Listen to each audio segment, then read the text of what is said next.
Selamat pagi dan salam sejahtera bagi kita semua, Papa Mama, bersaudara semua dimanapun Anda berada. Mengucap janji bisa dikatakan perkara yang cukup mudah. Namun, untuk bisa jadi orang yang selalu menepati janji, terkadang terasa sulit. Tak sedikit orang yang mudah mengubah janji daripada menepatinya. Hari ini adalah hari yang penuh keberkahan bagi kampung nelayan Desa Perakonda, di mana hari ini ada kunjungan tamu Direktorat Jenderal Perikanan Tangkap yang hadir ke bumi Tanah Nyale yang kedua kalinya dengan segala program kerja yang dilampirkan, namun sampai saat ini belum terrealisasi secara baik. Untuk itu, mari kita simak video berikut ini. Ketika kami mengusulkan sesuatu ke Dinas Perikanan di Sumba Barat Daya, karena persoalan kewenangan, persoalan regulasi, akhirnya di-offer lagi, bilang ini kewenangan provinsi. Lah akhirnya kami sebagai nelayan kok bingung.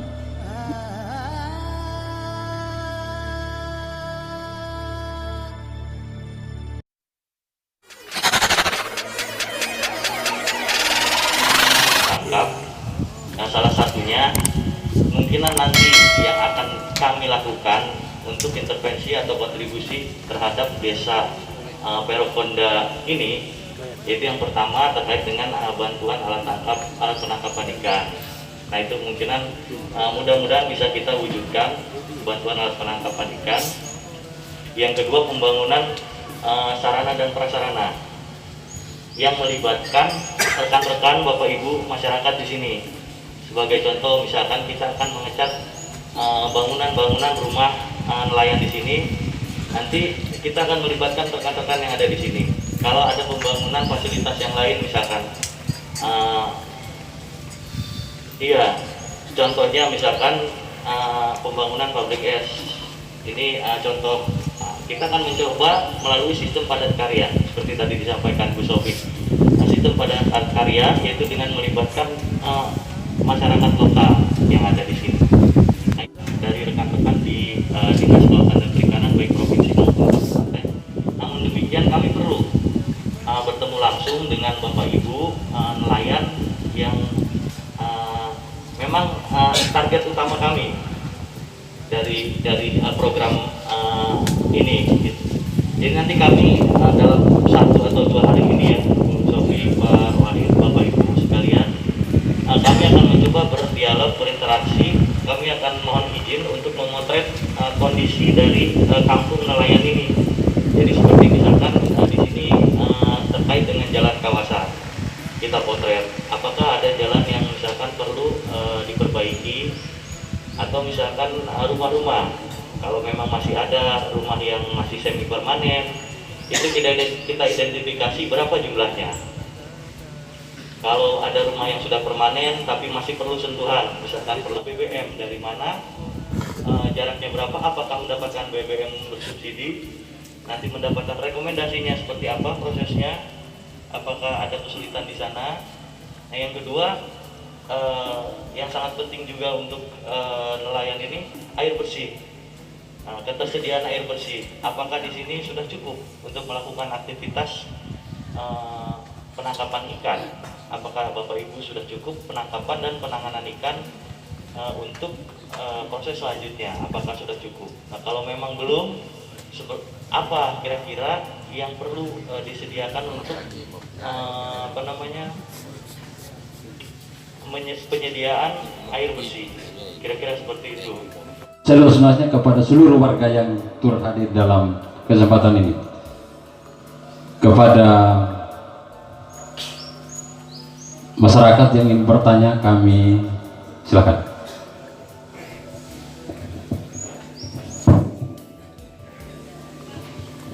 Assalamualaikum warahmatullahi wabarakatuh. Selamat sore, salam sejahtera untuk kita sekalian. Alhamdulillah, pada sore hari ini kita sebagai masyarakat Perakonda sudah dapat berkah dari Allah Subhanahu wa Ta'ala, sudah bertemu langsung dengan pohon yang sebesar yang sebenarnya. Adapun yang perlu kami sampaikan pada hari ini berkaitan dengan kepemilikan daripada perikanan dan kelautan, yang mana kita ketahui bahwa di wilayah Desa Perokonda ini ada 2 bangunan milik perikanan. Nah, setahu kami bangunan tersebut sejak didirikan sampai dengan detik ini tidak dimanfaatkan, akibatnya terbengkalai demikian saja. Nah, oleh kesempatan itu, oleh karenanya itu, kalau boleh kami dari Desa Perokonda ini memohon kalau boleh kami memanfaatkan fasilitas itu, 2 bangunan tersebut untuk digunakan pada kegiatan BUMDes, karena di situ adalah wilayah wisata. Itu yang pertama. Bapak Irjen tadi bahwa ada beberapa bantuan sesuai dengan apa yang kita harapkan, di mana perahu nelayan Cumi dan perahu Pukat Cincin ini untuk Cumi saja sudah berkisar hampir 300 buah perahu, sehingga dalam berlabuhnya itu terbagi dua tempat, ada yang di dekat muara, ada yang di belakang. Nah, oleh karena itu lewat kesempatan ini mungkin dari Perikanan, Kementerian Kelautan bisa melihat kebutuhan kami dalam hal membuat tambatan perahu untuk keamanan daripada perahu-perahu nelayan kita. Kemudian yang berikut, karena Desa Perokonda ini adalah sering terjadi musibah, Pak. Nah, dalam keadaan musibah ini kami masyarakat Pero ini setengah mati juga untuk mencari kemana arah daripada nakoda yang hilang.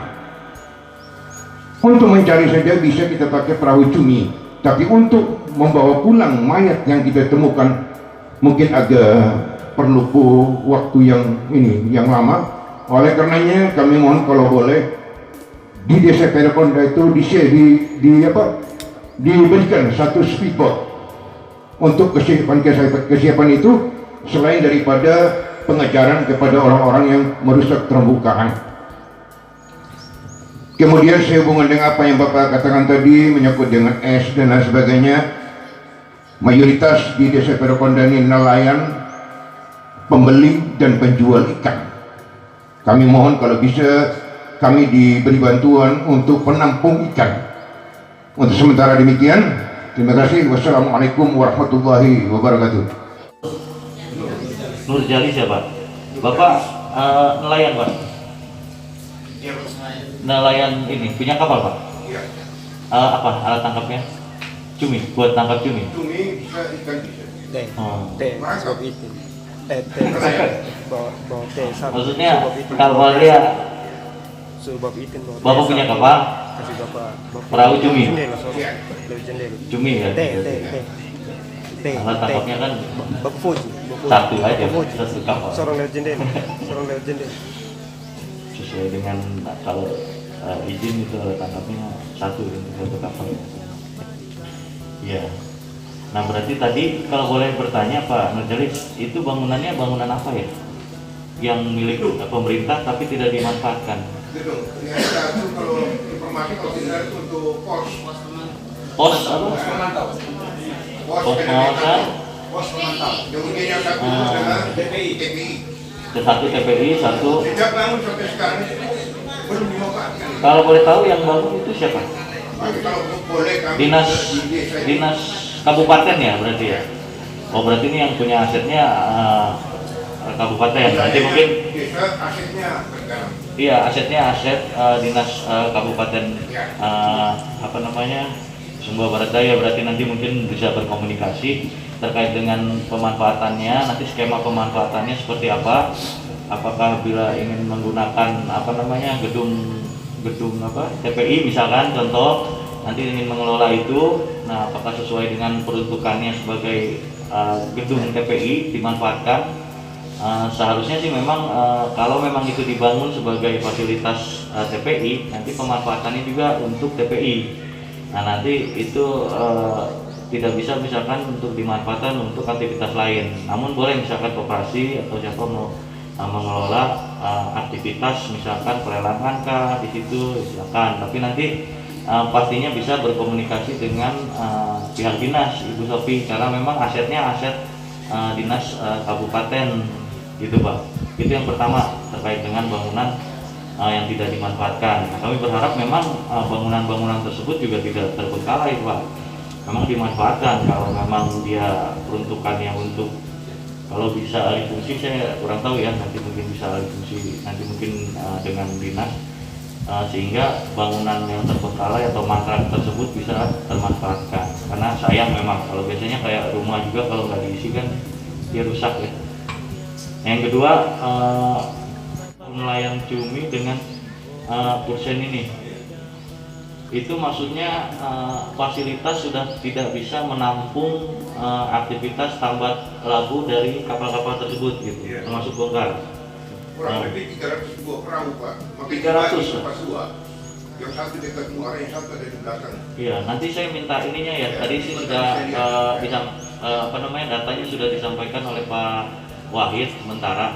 Tapi nanti saya kalau boleh nanti diupdate jumlah pastinya kapal yang penangkap cumi dengan yang misalkan kursil itu jumlahnya persisnya ada berapa.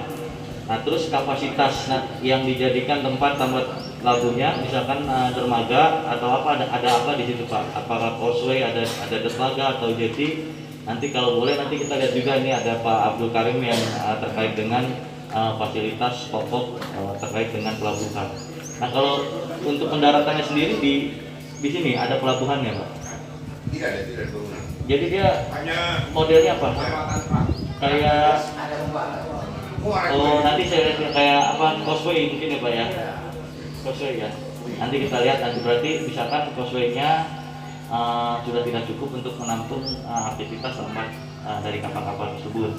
Nah nanti kira-kira yang ada berapa nanti kita ukur saja Pak, kalau punya fasilitas punya informasinya terkait itu. Nanti fasilitas yang ingin ditambahkan apa, misalkan perlu jetty sekitar dermaga tambahan misalkan sekitar panjangnya 100 meter misalkan, nanti kita coba tampung aja informasi itu gitu. Nanti kita sama-sama Pak, nanti ya mungkin kalau nggak hari ini besok nanti kita ke lokasi, kita potret, nanti jumlah pastinya ukurannya misalkan perlu 100 meter nanti kita coba catat di dalam rangka identifikasi.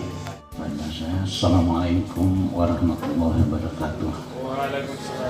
Selamat sore untuk kita semua.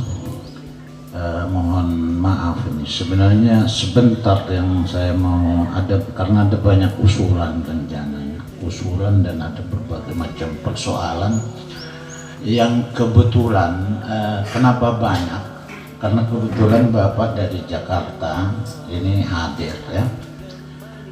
Saya sebenarnya tadi kurang berminat untuk hadir hanya karena saya dengar bilang dari Jakarta.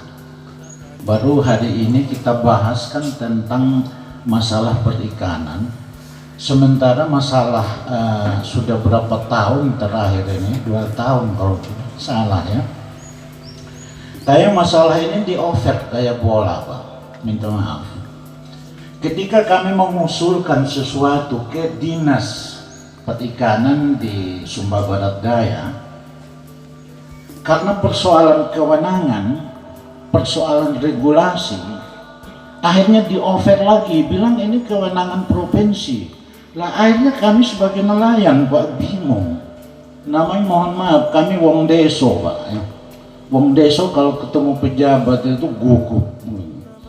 Akhirnya kami malas Pak. Nah kebetulan Bapak dari Jakarta datang, makanya saya lari-lari ke sini tadi, takut lambat ketemu. Tapi alhamdulillah Allah izinkan pada sore hari ini kita ketemu. Jadi untuk kita masuk ke poin pertama Bapak ya, yang saya mau sampaikan menyangkut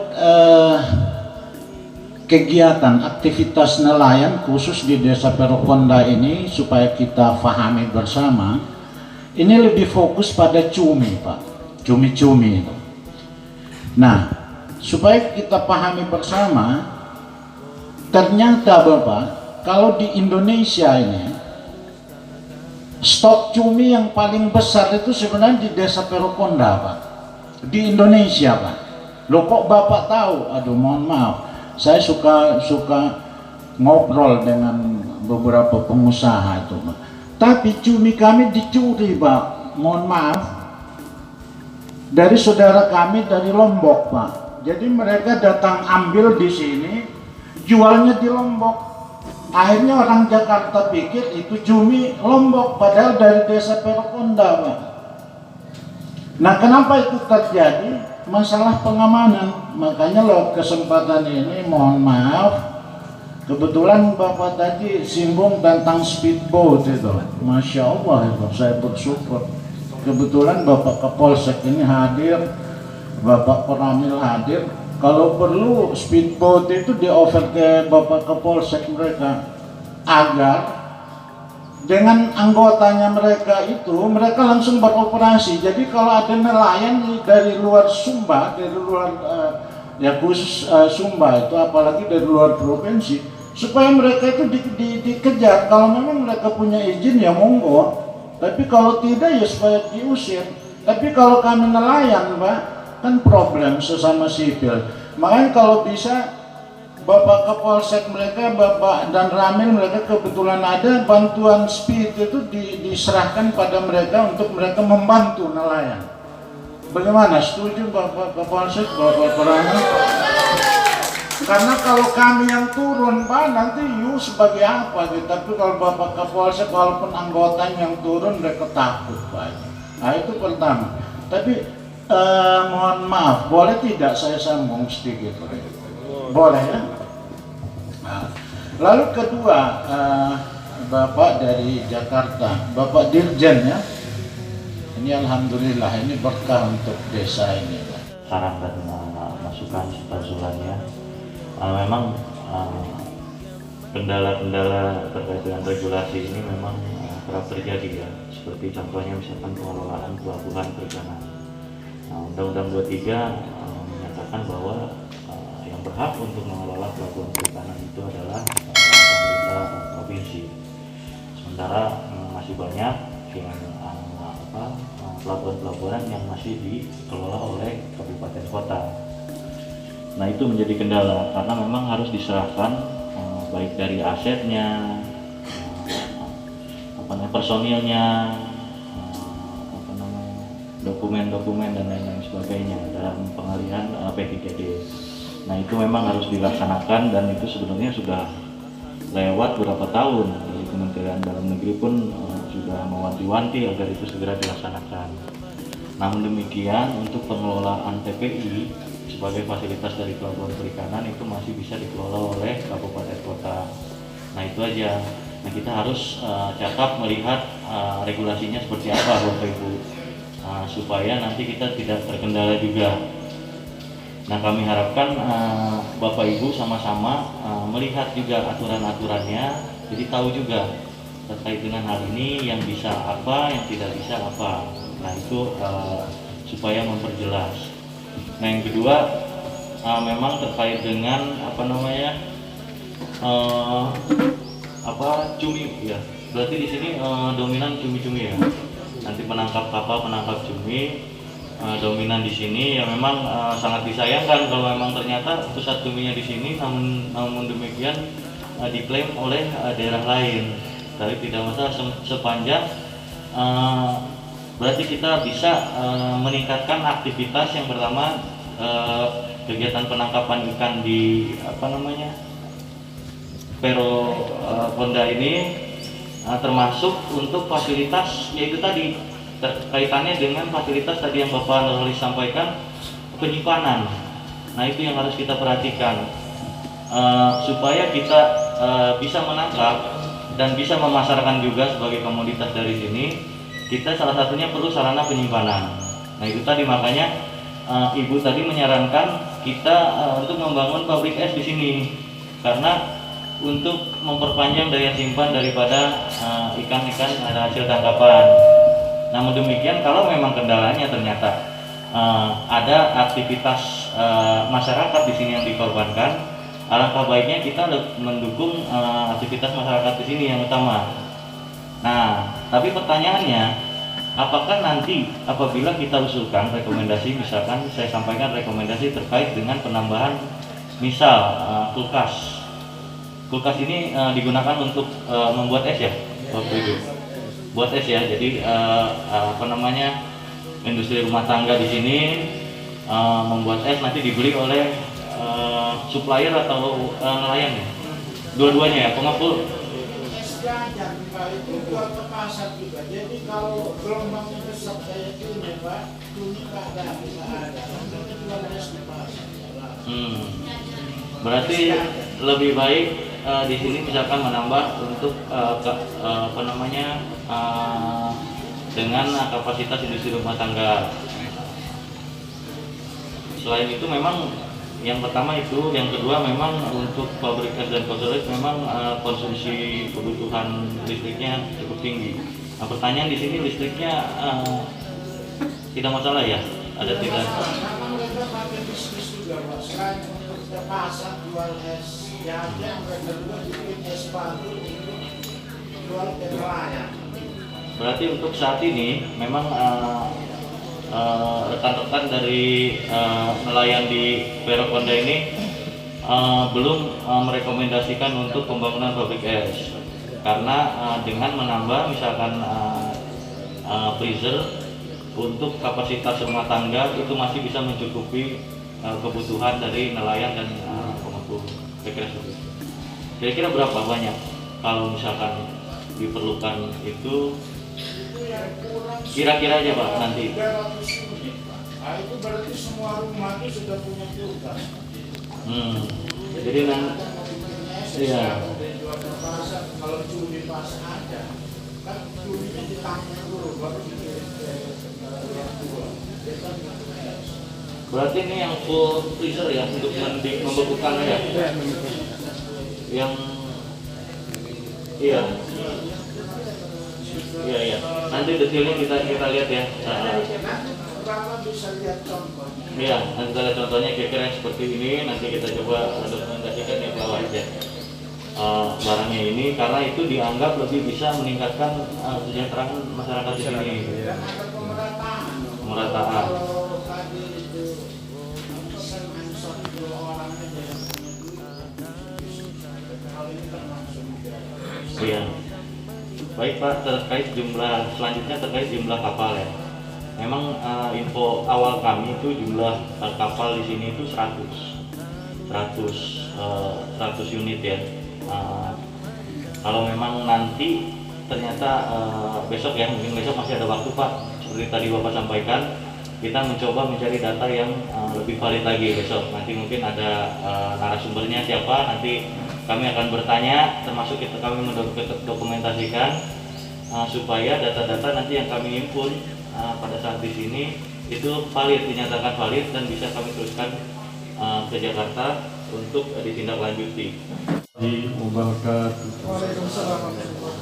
Jadi nama saya Taufan Saputra Sarman.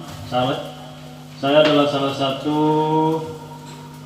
ketua kelompok usaha bersama KUB, yang di dalamnya ada 6 kelompok nelayan yang terdiri dari 59 anggota. Dari 59 anggota itu hampir 75% itu memiliki sampan penangkap cumi. Jadi namanya selaku ketua, keluhan-keluhan itu diserahkan ke ketua. Nah, jadi ini masalah kelompok kami ini itu sudah terdaftar di Kabupaten Ibu ya, dan sudah dikukuhkan pada tanggal 19 Agustus tahun 2020. Ya, itu KUB Hikmah Fajar. Nah, dengan selama ini satu-satunya KUB di Desa Perokonda, Pak. Nah, terkait dengan sistem pengembangan dan penataan di bidang perikanan, ya dengan adanya Bapak kami sangat butuh pengembangan itu dan penataan itu, Pak. Jadi cuman ini salah satu keluhan Pak ya mumpung Bapak ada peluang untuk hadir di desa kami juga sangat bangga sekali, Pak. Jadi keluhannya begini. Yang pertama itu terkait sistem, Pak. Nah, kami ini dibentuk sudah mau hampir 2 tahun, Pak. Untuk pengembangan ini selama ini tidak ada. Pengembangan kelompok itu di bidang alat tangkap itu selama ini tidak ada, Pak. Artinya bantuan alat tangkap itu kami tidak begitu informasinya itu tidak kenal dengan di dalam situ kan kami mau kenal siapa, Pak, pengaduannya kemana, itu yang kami permasalahkan, itu keluhan kami, Pak. Terima kasih.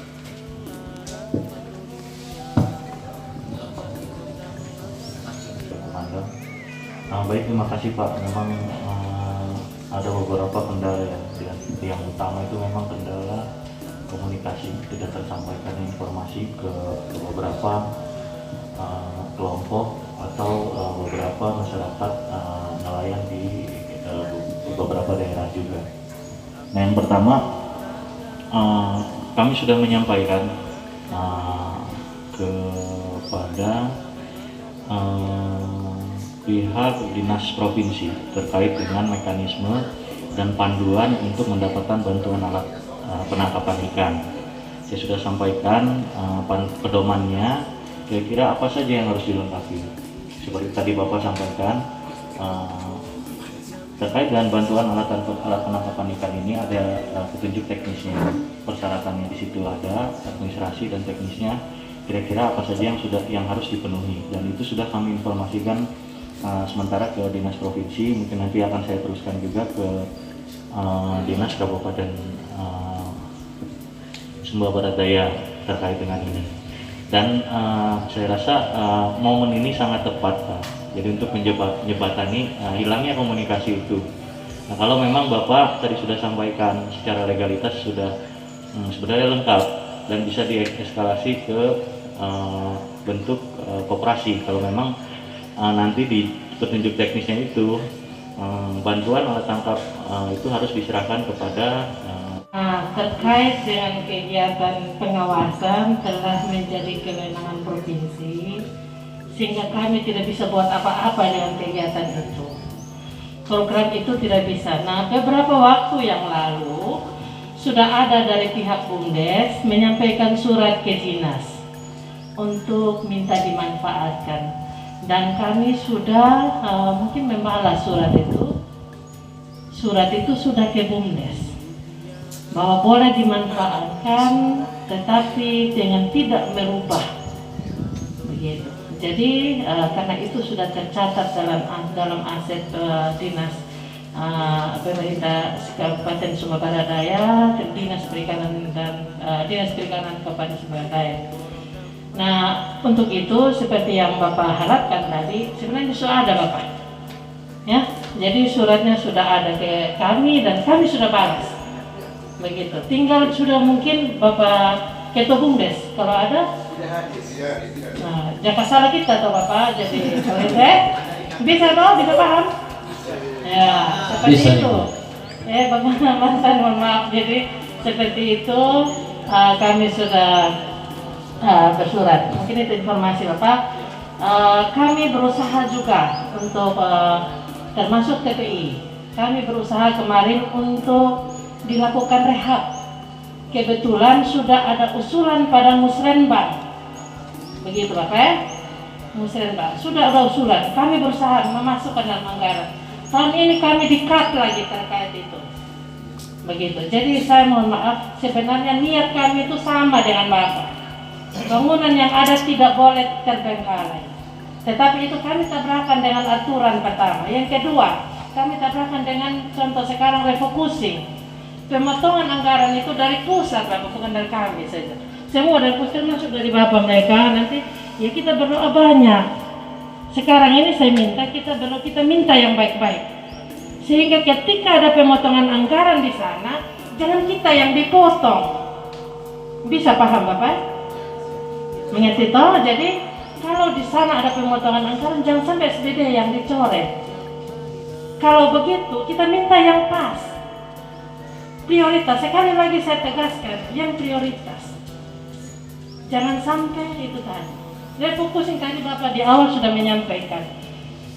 Ya, kita berdoa banyak supaya jangan sampai ada pemotongan. Nah ini kita tangkap. Ya, mungkin begitu Bapak Kapolsek, seperti tadi yang disampaikan bahwa ada kebutuhan-kebutuhan kita yang kita bisa kolaborasi bersama.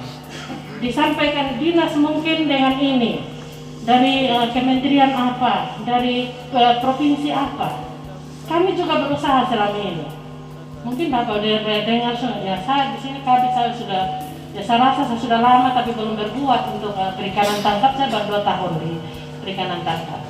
Tapi saya pikir kita sudah cukup juga berbuat, walaupun sedikit.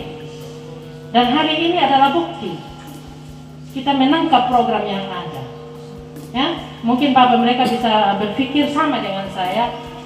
Tadi kita berdoa banyak supaya program-program dari pusat jangan sampai kena refocusing. Ya Bapak, mungkin Bapak Desa tahu itu. Dan kita berdoa banyak supaya pandemi ini berakhir, sehingga dana tidak lari ke pandemi lagi, ke COVID. Mungkin itu yang bisa saya sampaikan. Paham Bapak? Nanti kita berusaha bersama untuk terkait dengan pos pengawasan dan TPI. Ya, mungkin itu saja Bapak. Terima kasih. Bapak ini orang kedua. Saya dulu waktu masih jadi kepala desa itu dikunjungi juga dari Jakarta. Ada banyak usulan yang kami sampaikan, Mbak. Tapi sampai hari ini belum terrealisir. Makanya saya datang lagi. Kebetulan Bapak orang kedua, moga-moga saja atas izin Allah Bapak ingat terus usulan saran dari masyarakat Desa Perokonda ini Bapak sampaikan, tapi tidak sampaikan pun Bapak kan punya kewenangan itu untuk mengatur. Nah, hanya yang menjadi persoalan ini, mohon maaf pada semua keluarga saudara dari keluarga kami di Desa Perokonda ini, kadang ini hitungannya itu kurang jitu Pak. Mohon maaf, tadi kakak saya ini mungkin beliau salah sampaikan, kalau jumlah perahu itu Pak sekitar 100 lebih aja, belum 200. Tapi kalau dari Jakarta mau bikin 200 lebih, alhamdulillah lebih. Artinya kalau mau tambah untuk melengkapi apa yang Bapak tadi ini sampaikan. Tapi yang benar sampai hari ini kayaknya baru 100 lebih. Nah, lalu yang jadi persoalan menyangkut kulkas tadi, kulkas atau apapun namanya itu. Tadi ketika Ibu sampaikan sepertinya ada yang mau counter. Jadi mohon maaf Ibu, adik-adik kami tadi bukan protes apa, tapi itu karena spontan sifatnya. Karena begini Ibu, kalau cold storage yang dikasih, yang jadi korban nanti Ibu, yang punya kulkas. Karena di Desa Perokonda ini sekitar berapa Bapak dari aparat atau Bapak Desa? Belum 100-an kulkas itu. Ya oke lah 100-an. Nah, kalau langsung diturunkan lagi cold storage, berarti kulkas ini nganggur Ibu. Akibatnya yang bangkrut malah rakyat Pikero. Nah kalau boleh, makanya lewat kesempatan ini saya mau sampaikan, kalau boleh Pak, yang diperbanyak itu kulkasnya, kalau bisa 500 unit itu Masya Allah itu, kalau bisa gitu. Maksud saya supaya jangan ada yang jadi korban, satu. Kedua, kalau cold storage Pak, ya minimal pengusaha dong yang punya peluang, karena dia punya modal Pak. Tapi kalau kulkas kan semua orang bisa tangani itu. Jadi sementara itu dulu yang bisa saya sampaikan, karena mau masuk waktu asar. Mungkin kalau ada waktu pada asar kita bisa sambung. Tetapi sebelum saya akhiri ini ada sedikit Pak permohonan saya. Kalau bisa Pak, karena Bapak sibuk mungkin harus segera pulang. Kalau bisa itu ada key informant yang turun ke lokasi untuk melakukan pendataan. Jadi pendataannya itu ini mohon maaf, saya bukan mengatakan bahwa apa yang keluarga saya sampaikan ini itu tidak valid. Tapi kalau ada petugas yang Bapak utus untuk ketemu key informant yang tahu persoalan tentang Desa Perokonda, itu mungkin bisa dikomunikasikan. Jadi data informasi yang disampaikan itu ke Bapak itu merupakan data yang valid. Saya pikir itu yang bisa saya sampaikan, kurang lebihnya mohon maaf. Akhirnya wabillahi taufik wal hidayah. Wassalamualaikum warahmatullahi wabarakatuh. Kita akan berubah drastis seperti apa, setidaknya ada perubahan di kampung ini yang menuju ke arah peningkatan kesejahteraan masyarakat nelayan yang ada di sini, kira-kira seperti itu.